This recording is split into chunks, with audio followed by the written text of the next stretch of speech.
now you're taking that stress and you're expanding it over the course of a year. Yeah, it's not going to be as intense, but you're still going to have that stress of... But it may not even feel like stress. Like for us, we read articles, we hear people say like debt, they think about their debt all the time, blah, blah, blah. That wasn't our situation. It was not stressful to have debt. I was not stressing that I had debt on my plate.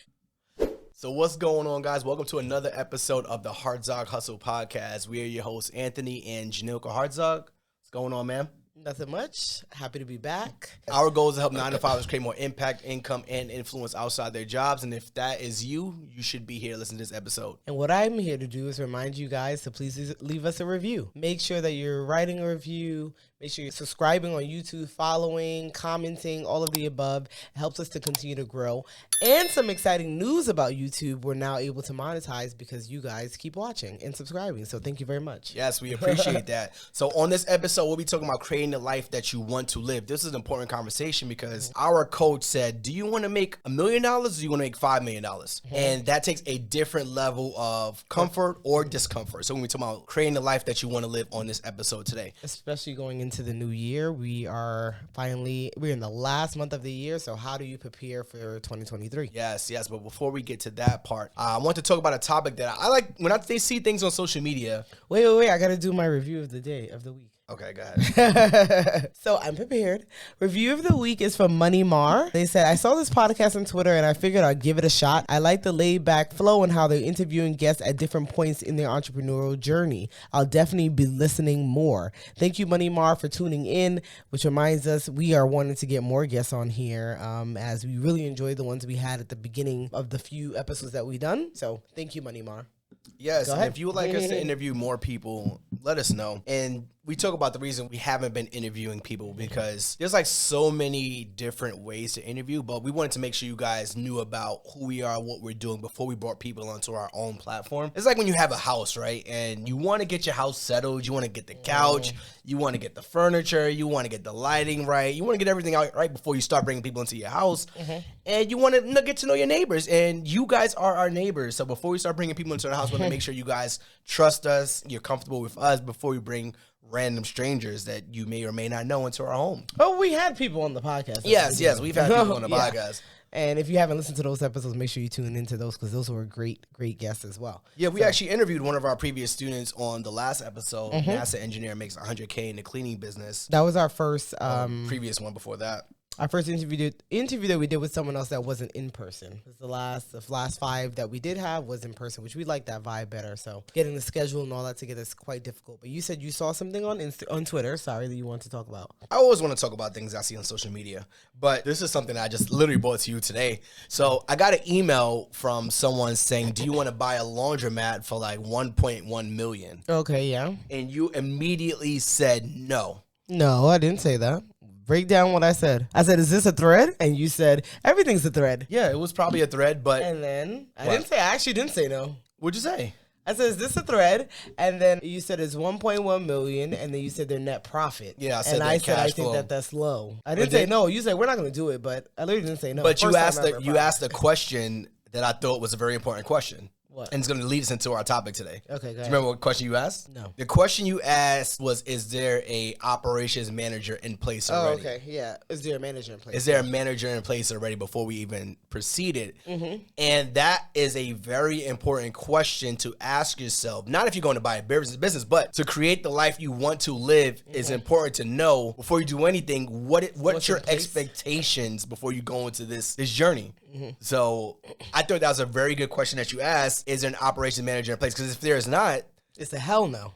It's going to be a hell no. Yes, it's going to be a hell no. But number 2, it allows you to figure out, all right, is this going to be a headache for me? I got to get a person in place. Or am I going to be managing myself? Am I going to be in place? Am I going to, if someone's not managing it already, who's going to manage it? That means I have to manage it. So creating the life you want to live is important to know how you're going to run and manage whatever it is you are going to be managing. Yeah, and I think time commitment, all of that plays into it. But yeah, that is a prime example because that is something that I asked. I'm like, don't even bring it to me if a manager isn't in place. Not to say every business needs to have a manager in place, but for us where we're at with that type of business, which is very people heavy, 7 days a week, there's people walking in, I need a manager in place at this point. If you would have caught me 5-6 years ago, maybe I'll say, okay, we can handle it. We can go in there every other day, every other evening after work. But at this point, with us having a baby and how we want to create the life that we want, then that's not possible. Yeah, so that one was interesting. There is a manager in place, so I may look into that a little bit more. So you see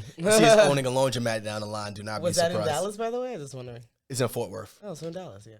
Yeah, and it's also 45 to an hour out from where we live. So that's another thing too. So especially when you're talking about buying a business, especially a physical location, I'll go to this topic too, but being an hour away from your location is something you got to be mindful of too. Is that good or bad? It could be both. It could be good because you're not close enough where if it was down the block, I'm in there, I'm chilling, I'm washing my clothes there. Just checking things out. I'm checking things out. Now I'm micromanaging it because it's 4 to 5 minutes away. But if it's an hour out, or you second guessing that traffic. You're like, all right, if I leave now, I'm going to be an hour out. So there's pros and cons to each. If you're closer, that means that yes, you can get up and go whenever you want. But then now you may be of the mindset that I'm going to go to this location every day. Yeah, no, that's true. I'm sitting in there playing the gumball machine. And I'm in the arcade. So think about that life that you want to live. If it's further out, you may be more inclined not to go or less inclined to go. Yeah, no, that makes sense. That's true. So creating a life you want. So I think it can be a big ask. I know when our coach mentioned it to us, we were like, Let's give the full perspective around it too. So we have our weekly, bi-weekly meetings, and we were just summing up the year as to revenue-wise. How much did we make? Were we comfortable with the amount of money we made? Does that sustain the lifestyle we currently have, or are we looking for more? And if we did 1 million this year, do we want to do 2 million next year? Does that mean we got to double our output? Probably not. But if we want to do 5 million, that's going to take us probably doubling our output. So when the conversation came up, think about the amount of money you want to make, but also how does that impact your life? Right. So yes, that was the conversation, and it felt like a big ask, but then I'm like, if you break it down maybe year by year, because I know some people are like, I don't know what I want to do tomorrow. Yeah. But us as business owners, us as a family, we do like to plan, we do like to goal set, so that is something that we do at the top of the year all the time. So figuring out for us, what do we want our life to look like, and what does that mean? So does that mean you want your life to look like you're still at a 9-to-5? Does that mean, as we mentioned, you want to make 1 million? Do you want to make 100,000? You want to make 300,000? What does that look like for you? Is your family growing? Are you buying more property? Are you buying more businesses? And then also, what is the amount of work you want to put out there? Because you see people like, some people are like, I don't want to be Jeff Bezos. I don't want to have such a big company. I'm fine with a company that brings in $2 million for me, right? Or I'm fine with a company that I get an extra $5,000 a month. So you have to figure that out for yourself. What does that look like and how you come up with that, which we'll speak a bit more about that towards the end, about how you can come up with that. But that was just a question that had a stump. We're like, we didn't really think about it. We set goals, but we don't really set it with thinking about what we want our life to look like, how we want to function, and how we want to show up. And I don't have the full answer now, but I think like when I think about how I want to show up day to day, I think about being able to go to the gym, maybe about 8, 9 a.m. Maybe I take 3 meetings a week. There's some days that I don't take any meetings. I have blocks of times when I'm doing this work. So it varies. And I think having to come together and figure that out would be an ongoing discussion, but something that we are excited to talk about as well. So even with our real estate portfolio, so we have 2 properties currently that are rental properties, and one of them is a larger headache than the other. And I'm always in the back of my mind, it's like, yes, we have a property manager for both, but does that mean that I want to be dealing with the property manager on a consistent basis? So for example, property in Fort Worth is more of a headache. So it's like I'm more hands-on with that property, meaning I'm texting the property manager at least once a week. We've had multiple challenges with that property. So it's always like, I'm thinking about selling it because it doesn't fit the lifestyle that I want to live. Yes, it generates great money, but is that money worth it? Is it worth the headache? Is it? Yeah. And then, let's say it's not even a headache. Let's say it's a piece of my mind that's always thinking about that property. It's like, I don't always want to be thinking about it. Good, bad, or indifferent. I don't even want it to be a thought in my mind where it's like something could go wrong, what's happening. So it's always like, you think about the money. Let's say you make $5,000 a month from that property, whatever it is it even worth the headache? It's like, even when we did, think about the cleaning business, when we used to do Airbnbs, the business we wanted. And we used to make good money from doing like cleaning Airbnbs, but it was always in the back of our mind that there's something that could go wrong. And more often than not, there was something that did go wrong, like the New Year's thing. Yeah, that we had to be there on New Year's Eve, cleaning an Airbnb up. Now, it wasn't a lot. And the only reason we did it was because it was a huge client for us. And it was New Year's Eve. We were actually going out that night, and we decided, let's just go there and like kind of tidy up a little bit. It wasn't too far from where we lived. It was literally right up the road. Yeah, that goes back to if it's close or is it far away. Yeah, if it was far away, we would have been like, probably not. Yeah. But it was right there, so we decided to go. But that money was not worth it to us. For the life that we wanted to live, that money wasn't worth it. So we ended up dismantling the contract, essentially. Like, we're not doing this no more. Like, at the end of this year, we're done. So living that life you want to live is very important. Figuring out, is that money even worth it? Right. And then I think I also recognize that for some people may automatically think, well, I can't live the life that I want because financial reasons, right? But there are steps that you can take to work towards it, right? Maybe you're not able to just quit your job. Maybe you're not able to travel 7 times a year, right? Fine. But there are little things that you can do to put in place so that you can work towards it. Maybe it's not 7 this year coming up, but maybe it's 3 and maybe it's 2, and then I'm continue to work on it and build up to it. But I don't think that we ever generally think about our businesses or our life in a way that, am I creating the life that I want for myself? And it's more just along the lines of what I have to do most of the time. And that may be coming from a privileged place as well. I understand that as well. It may be coming from a place of, I have the freedom to do a bit more because of financial reasons, because of support, and so other things that other people do not have. I get that. But I don't think that means that, I don't think that restricts you from doing anything, basically, from trying to create things that you love and want to do in your life. So let's use a practical example for us from last year in November to this year. Last year's November versus this year November. So last year in November, let's just talk about our Cleaning Business University community and our digital product and our courses, our educational products. So we went live, meaning we were on Instagram live out of... We usually did 7, but I feel like we did 9 or 10 days straight. It was 2 weeks. We went live on Instagram for 2 weeks straight for 30 minutes to an hour every single night. Now, for some people, that may seem like, if you're going live to make money from your home, that's very privileged. Yes, I agree it is. But it is also very time consuming and especially energy consuming. And if you have a life and you're not doing this during the day, you're doing this after work. You're doing this after your 9 to 5. So meaning you have to, it's not just you going live. You have to create graphics. You have to create the time. You have to send emails. You have to create campaigns around it. So I can't just show up. I have to make sure people are there. I have to make sure people are there. So we're doing these whole campaigns for at least 2 weeks, for at least half of the month, all of November. Yes, we made very good money, but do you want to put that output? Sometimes you don't. And we made the same amount of money this year, November, with way less output. So the question came up, which would you rather have? Yes, we made more last year with more output. And we made less this year with less output, but did the amount of money and did the difference in the amount of money make you want to do more? No. Make you want to do more? No, because it wasn't a significant difference at all. So yeah, no. That's what we talk about creating the life that you want. That is a great example of us, like, you figuring out, and I think that it changes as the years go on, of course, because things change in your life. Different seasons, different reasons, different things happen, so it does change.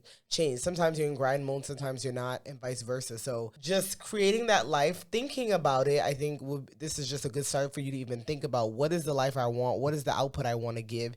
If I am doing hair, if I'm doing nails, if I'm doing whatever it may be, like, what do I want this to look like when it comes to your business or your life? And like you gave that example of how hard do I want to work?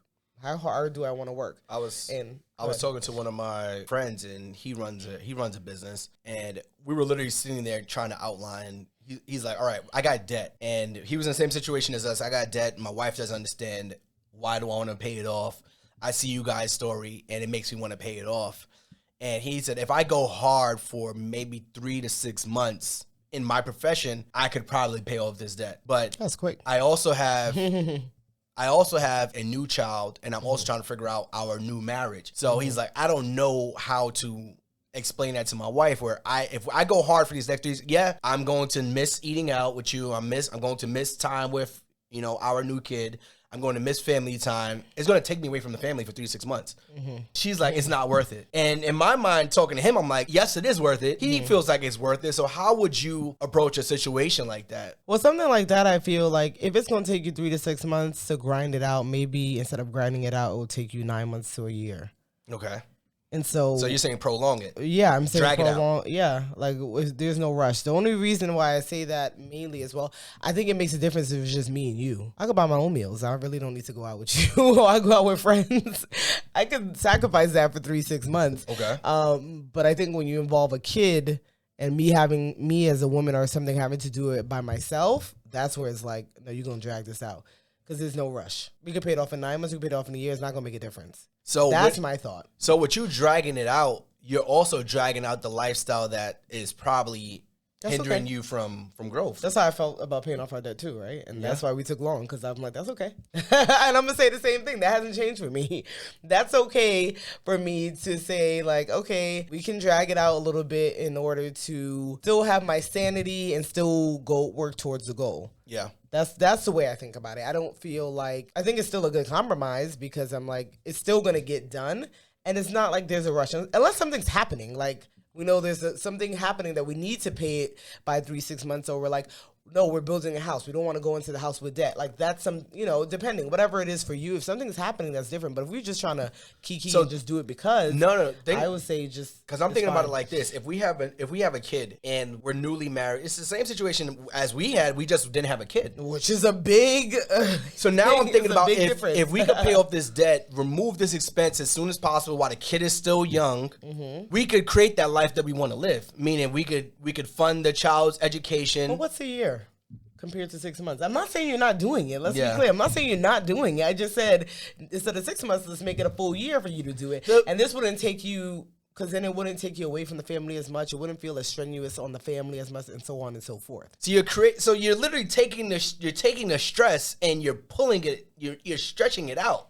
Well, is it stressful though? Let's say the stress is gonna be 3 to 6 months here. Now you're taking that stress and you're expanding it over the course of a year. Yeah, it's not gonna be as intense, but you're still gonna have that stress of. But it may not even feel like stress. Like for us, we read articles, we hear people say like debt, they think about their debt all the time, blah, blah, blah. That wasn't our situation. It was not stressful to have debt. I was not stressing that I had debt on my plate. Let's be very clear. But you can't do what you really want to do.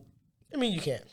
You can, but it's going to make it harder. You're taking money from your future self, your future goals. So it's like, all right, we can't travel this year because we got the kid and we got these bills and we got the house and we got the car and we got the student loans and the credit cards. It's all in perspective. It's all on how you look at it. And I don't look at it the way you look at it. So there's a difference there. I don't find it to be stressful. I find it that we have this goal. We maybe can't do it in 6 months because that may make things stressful by the way we plan to tackle it. But if we stretch it out within a year, we'll get it done, less stress, and everyone's happy. That's how I see it. So how can you create the life that you want to live if the life that you want to live is on the other side of that debt? The life you want to live is just maybe a few months later. It's not that you're never going to reach it. It's just you're not reaching it in June. Okay. You may reach it in December. So hopefully they're not listening to this, because he was hoping to bring his wife aboard, and I thought I was going to convince Jhanilka. Absolutely not. I did convince you. We paid off our debt in 2 years. No, I'm not going to convince. My thing is, I just said the difference is when a child is involved. If that meant you being away from the family and me having to do it on my own, I would say absolutely not. So the life you wanted to live was to travel more, experience the world. Save more, yeah. And save more. So do you think that us having a kid, we would have still been able to live that life? The way you live it now? I have a kid and I'm still traveling. I said, do you think I'm saying with the debt and the kid, do you think you would have been able to live the life that you live now back then? I don't know. I don't know, because I wouldn't have been able to do as much side hustles because I wouldn't have as much freedom. So I'm not really sure if I'll be able to bring that in, that same money. Or if I did, I probably would have had to think about the side hustles that I did and bring it home, like having to do it from home. So I'm not sure. Okay. I won't say no, but I'm not sure. I think this is a good topic when you're thinking about like your especially when you talk about family and creating that life that you want to live. You guys got to be close to being on the same, if maybe not on the same page. It has to make sense for everyone. It has to be in the same chapter at least. You can mean same book, same chapter. You can't be in different books. So it has to make sense for the family when you're thinking about how you want to live your life. Because when we're talking about goals, it can't just be, these are the things that I want to do. It has to be the things that, yes, I can have my own separate goals from the family, but it has to be some alignment. I can't say that I don't ever want to travel and you want to travel all the time. It's like, it's not going to work like that. So we have to be in the same boat. You don't ever want to travel though. But I don't ever say I want to get up. I want to get up and travel. Jamaica, yeah. Let's just say I'm against traveling. I don't ever want to travel in my life, and you're a huge traveler, and that's something you want to do. If that's the life you want to live and I want to stay at home, then we have to come to some sort of compromise. We can't be in separate books. That makes sense. The book of not traveling versus the book of traveling the world. We have to be in the same book, at least, hopefully in the same chapter, if not on the same page. That makes sense. So decide what you want out of it. So if you're a big traveler and I'm not, then coming to some sort of common agreement where, all right, maybe we're not traveling as much as you want to, but maybe we travel a few continents, a few countries here and there. No, that makes sense. And something that I looked and I saw that Tony Robinson said when he says you need to look inward before you can move forward. So basically, before you can create the life that you want, looking inward as to what are my personal goals, what are my personal strengths, what is my understanding, what are my desires, and then we can come together and kind of figure it out to move forward. So I think sometimes we're like, oh, I want this, I want to do this, I want to do this. And it's like, is it realistic that you're going to get that you can do that or get that done? Let's give some examples. What's something for you? What I think about a lot is if I say, oh, I want to vlog, right? Which I do want to do. Is it realistic that I'm going to edit videos? No.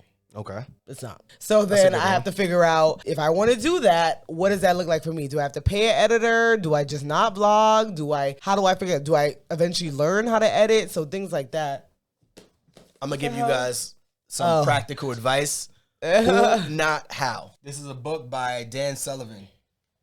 We have that in our Amazon store. We'll drop the link below. If you want to purchase the book.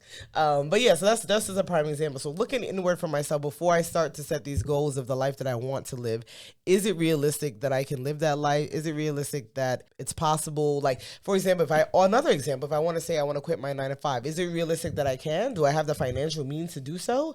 Do I have, the support to do so? So those are ways of like, you look inside before you kind of set those goals and move towards something else. So with the vlogging, I think let's go with the 9-to-5, like leaving your job. So you think about, all right, what's the income number that I need? Because people talk about quitting the 9-to-5s, but listen, we thought about that for years before I left my job. Yeah. Like, I want to make that very clear. It wasn't just 3 to 4 years. You guys see it on social media. Oh, Anthony, quit his job. I retired from my 9-to-5 this time last year, and you think it just happened overnight. No, we were talking about this for a while, and even with Jhanilka, we talking about this for a while. Like the numbers have to make sense. So it's like, all right, I made $120,000. How do you replace that income? Or let's say you don't even replace the income. Let's say you get close to replacing that income with a side hustle, a side job. And now it's like, how do you meet that bridge? So the bridge is you leaving your job, and the other side of the bridge is the side hustle. Where do you guys meet in the middle? Is that cutting out some expenses? Is that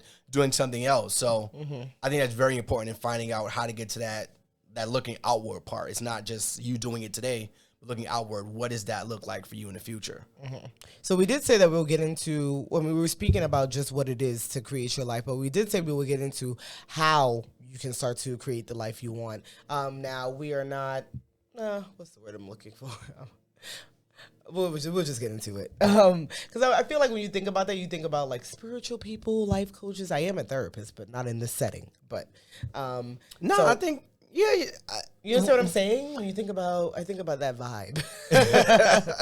We talked about this too, like the life coach thing. So we are not life coaches. No, we're just coaching you on our life and the way we think. So you can take the advice. Our life, and you're here along the way. Yeah, and this gives you just some practical advice and just some thoughts that we are thinking about when we're. Because literally, this is something that we have to figure out going into the new year. So you could sit down and have this conversation with yourself on how you want to create that life. What does that look like to you personally? Yes. So how you can do it? Decide what you want out of it kind of day to day. Like I mentioned, what do I want day to day? I would like to be able to wake up 8 o'clock. I would like to be able to go to the gym, come back, spend some time with Alani. Like I said, maybe blocks of work, whatever it is, post some content, blah, blah, blah. So what does day to day look like? What do you want to do? I know that sounds so basic, but literally, what do you want to do? If you had all the time in the world, what would you do? You can answer that question, of course. And also important, what don't you want to do? Oh, that's very clear. That is, listen, if you don't want to be on meetings all day, if you don't want to be, let's say you hate social media. You hate reading emails. Let's say you hate reading emails. You got to figure out what you don't want to do. And some things you may have to tolerate. So if you make a column of what I love, what I don't want to do, and what I could tolerate, you'll start to figure out what are some things that you can do in your day-to-day. So I'll give you some examples. Like what don't I like doing? Responding to customer service emails. I hate doing customer service. It literally it literally drains me. Yeah. What's that? There was it drained me. What was that? Oh, Lord have mercy. Today drained me. Oh, Marlo.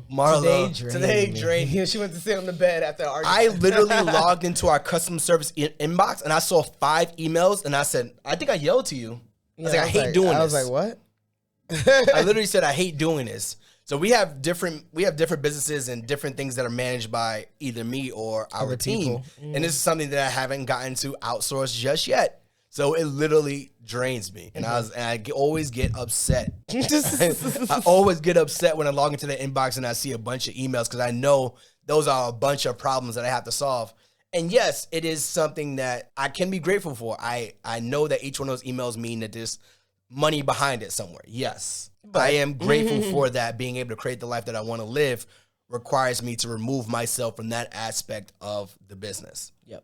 I do not want to answer customer service emails. And if you don't like, that's not in his day-to-day. What's in your day-to-day? So I know I don't want to do that. So that's something that's very important. It's just as important to figure out what you like doing, figuring out what you don't want to do. The second thing would be to think big, right? When we set goals and we do the same thing, we think small. I think the past 2 years we've challenged ourselves to say, like, if we're thinking this, how can we make it bigger? And I say we set small goals because I don't remember the beginning of this year, 2022, I think we had maybe, let's say 400 subscribers. And we said, well, we want 1,000 subscribers. We're ending the year close to 2,500 subscribers, right? Think bigger. Whatever you're coming out with, think bigger. I'm sure that most of the times we don't challenge ourselves to think that way. And listen, if your real goal is, saving the extra 40,000 a year, you save the extra 60, great. But just think bigger because most of the times we can achieve that bigger goal, but we usually limit ourselves, honestly. So thinking big is huge. That's something that I don't think we think big enough because all the goals it feels great checking off those goals. And I think that's more of a vanity metric when you are able to check off those goals. So you create vanity goals where it's like, oh, yeah, I did this. Let me check it off. It feels good. It feels great. But if you set those crazy goals and you don't check them off, you literally feel like horrible. So sometimes you're like, oh, I'm not going to go that high. If we would have said we want to get to 2,500, that would have sounded nuts. Yeah. Coming in at 4, you started at 4? I think it was at 400 or maybe 700. I don't know, somewhere low. I have to check my screenshot. So if you start the year at 400 and you say, I want to get to 2,500 subscribers, that sounds absolutely nuts because in the last 4 years, you only got to 400. So you got about 100 a year. So to get 2,000 in 1 year, it sounds impossible. But when you write it down and you check it off, it feels like, wow, I actually did that. Yeah, it's intentional. So our goal was what, 1,000? I really got to see what That's the fine. thing I don't think you got to go. I'm gonna look back on it. But that sounds absolutely nuts when you say I want to get to 2,500 and you've only done 100 per year. Yeah. So thinking about that, setting big goals. The third thing is think about the experiences that make you happy when you're thinking about creating the life you want. Kind of goes into the amount of energy that you want to give to something. Do I want to be a person that works 60, 70 hours a week? Like we said, there's some seasons you may have to, but is that something I want to constantly do all the time? Not for us. Not for us. And it's funny because we kind of discussed that. We see some other influencers and we're like, man, that person be on every day, 3 times a day, but they're making that money. I'm like, I don't want to work that hard. I do not want to work that hard. So what are some things that make you happy, your experiences that make you happy, be it traveling, be it hanging with your children, if it's the gym, if it's whatever it is that make you happy, how can I fit that into the life that I want? How can I fit tennis into the life that I want? How can I fit golfing into the life that I want? Whatever it may be. So Yeah, this goes back to that number one. It's like, yeah, you want to write down things that you don't want to do, but then also things that literally spark your interest, things that make you glow every morning. So I think I spoke about this, but if I didn't, here you go. So I was talking about Alani, like waking up and seeing my daughter smile. She smiles every time you go to that playpen. I've been sleeping heavily, so I don't heavily. Heavy, yeah. So I haven't been able to get to her in the morning, unfortunately. Jhanilka's going to wake her up for me, but that's like she wakes up and she reaches her arms up and she's smiling, so that makes you happy. Yeah. But it takes I you don't want getting to up. miss that, right? It takes you waking up to do so. It takes you waking up. Yeah, get yourself up. You didn't see that meme? I sent it to you. It was a TikTok when the lady said, sleeping on my husband's side of the bed since he don't hear the kids. But I always sleep. I'm a heavy sleeper for decades. Yeah. You've known you got to get lighter. You got to get lighter. So fit those experiences in that make you happy. I'm very, very intentionally. So like for me, it was going to the gym when I was going to the gym. And then eventually get back to doing my walks around the block with Alani. Once I get my back is going to be back. We're doing those type of things. Obviously, sitting down talking to you, those are always fun.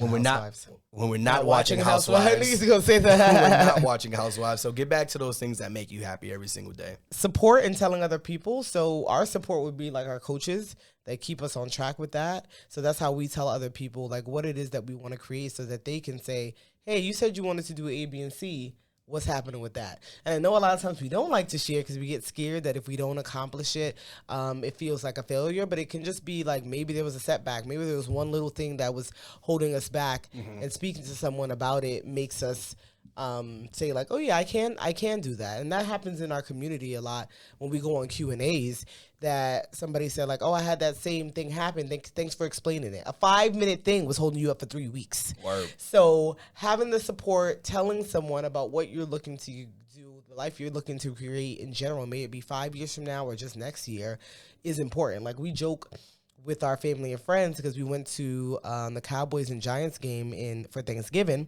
and we decided so late that the tickets we got had to be in the 400 section. If you don't know, that's the highest section. You're sitting up in heaven with God. All the way to the top. Okay, you're up there with God, and He's cheering the Cowboys on. So we said, because 5 years ago they came down for Thanksgiving now, and so we said in 5 years we'll be in the suite, right? And that's kind of like speaking on the life that you want. So we gonna remember that as friends and family. We always bring up, you did say blah, blah, blah. So we gonna hold ourselves to it that we'll be in a suite in 5 years. Something as simple as that. But yeah, so telling others. That's too long. 5 years? Yeah. Well, I'm just saying it's an example. Now I'm thinking about that, yo. Let's do it. So you guys listen to us. We will be celebrating Thanksgiving in the Cowboys suite soon. Maybe not this year. Maybe next year. It's maybe not this year, after. the year past. Yeah, for Thanksgiving. So that's something that's very important. And then before when you think about telling people those goals, and you think about thinking big, you have to work backwards. So we looked at the price of the suites, which is like $20,000 to rent out the full suite. We got 5 years. $5,000, $4,000 a year, literally saving that. Well, now that we say it out loud, $4,000 a year for the next 5 years, you saved it up, you buy the suite. Now the prices may be higher in 5 years. Exactly. Inflation. And it's not saying that you can never afford it, but then it feels a little like, but you want to be able to just get it and it be like, okay, a regular day. That's the difference. Not thinking about it like that. But do you want to spend $20,000 for one day, 3 hours of your day? I like experiences, so maybe we're thinking about it. So we got the goal out there. We're thinking big. We put the goal out there, and we are thinking about changing the behavior. So thinking about saving some money over the course of 5 years, maybe 4 years, depending on how we approach it. And you just mentioned a good one, changing your behavior and doing that one thing at a time is imperative when it comes to creating the life you want. So the behaviors we had prior to paying off debt to where we are now, it's not the same behaviors. We can't operate the same. You have to grow. You have to do things differently. And just changing whatever that one behavior may it be my mindset, maybe our spending habits, just changing those behaviors can help shape to work towards what you want to do. So what was one behavior you think we changed? Spending habits. I just said spending habits. Spending habits? I would say saving habits, actually, really. I would say the biggest behavior we changed during that time was creating more income for ourselves. Yeah. It's unlimited. You could make as much money as you want. I want to say that very clearly. You can make as much money as you want outside your 9 to 5. You can only cut so many expenses, but your income earning potential is practically unlimited. So I think when we thought about that, it was to the moon. It was off to the races. So think about changing that one habit and whatever that habit may be, just letting you know what's possible out there too. And the other thing we would say of how to work towards the creating the life that you want is don't worry about what others are going to think. At one point we said was like sharing with others, but don't let that deter you when you do share it, because people are going to have opinions. Sure, it's the world we live in. And a lot of times our community or our circle is going to have an opinion because maybe they've never done it. Remember, you're thinking big. So maybe they've never done it. Maybe they've never heard of it. Maybe they've never seen it from someone so in close proximity. So don't worry about that. Not to say that you don't listen at all, but don't let that stop you from going ahead and doing what you want to do. I'll take that even a step further. So yes, don't worry about what others are going to think, but maybe getting around the people who are living that life that you want to live. We spoke about just getting in a Ferrari. It was like, I never thought about doing anything like that, but sitting in it was like, oh, okay. Well, maybe we can. Yeah, maybe I should have a Ferrari. So getting around, I think that's probably crucial, getting around people who are living the life you want to live. So let's say like the private jet experience that we spoke about. It was like, all right, well, we never thought about being on a private jet, but then the opportunity was right there. And it seems so much closer now. Never in a million years would I thought about being on a private jet. And then it was like, oh, the opportunity was there. Yes, we had to do something else. But it's like, oh, yeah, that ability to do that was right there within reach because we put ourselves in the proximity of people who are already doing it. So I think that's probably just as important as telling people around you. Getting around people who are already doing the thing that you want to do. It is super important. And the last thing would be, what do you think? Take action. Do it. Do it. Get it done. Write it down. Do it. Obviously easier said than done. But writing it down and following some of the steps that we mentioned of how to create the life you want will help you to then feel comfortable to take that action. And action doesn't mean that I am doing everything at once, right? It can be a daily thing, a weekly thing, a quarterly thing, monthly, yearly, so on and so forth. But taking the action is, I guess, one of the most important parts because you can talk about it as much as you can, but if you don't do anything about it, then you're not changing anything. So yeah. And we got to take action by getting back to our culture before the next call. Like, yo, what'd you guys think about the life that you want to live? Yeah. So it's a really good question. I don't feel was ever put in that way because I do feel like it is similar to like setting goals, but when it's said that way, it's a little different. I think setting goals is like, all right, I want to make $1 million, but the life you want to live is like, what's the input and work you're going to do towards it? Do you really want to make $1 million? Do you want to have $1 million net income? Do you want to make $1 million per month? Do you want to? I think it's different. So I think when you say you want to make $1 million and you make it, it's like, all right, well, you check that off. But did you live the life that you want to live while you made that money? Was it worth it to you? Was it worth it? Was it worth it is the valid question. Yeah. Yeah. So anything else? No, you didn't even do a commercial break. Yeah. So speaking of commercial break, if you guys didn't know, we teach you how to start and scale 6 or 7 figure cleaning businesses without cleaning any houses. You can check out cleaningbusinessuniversity.com. Link will be in the show notes. Link will be in the bio. And if you're interested in starting that side hustle and to be able to create the life that you want to live, we promise that if you take action, you will get there. We appreciate you guys being here. Another episode of the Hartzog Hustle podcast. Please, please, please, speaking of thinking big, we want to get to 10,000 downloads per month. We're currently at 3,500. Okay. So help us get there. Like, subscribe, rate this podcast. Stop what you're doing. Leave us a review, preferably a 5-star review if you think we're a 5-star podcast, man. But we are out of here. We'll talk to you next week. Thank you. Peace. This has been an episode of the Hartzog Hustle podcast. We hope you enjoyed. Be sure to rate and review this podcast on your favorite listening platform. And follow Anthony and Jhanilka on Instagram at The Hartrimony. That's TheHartrimony. Keep hustling, baby. Keep hustling, baby. Get that money. Get that money.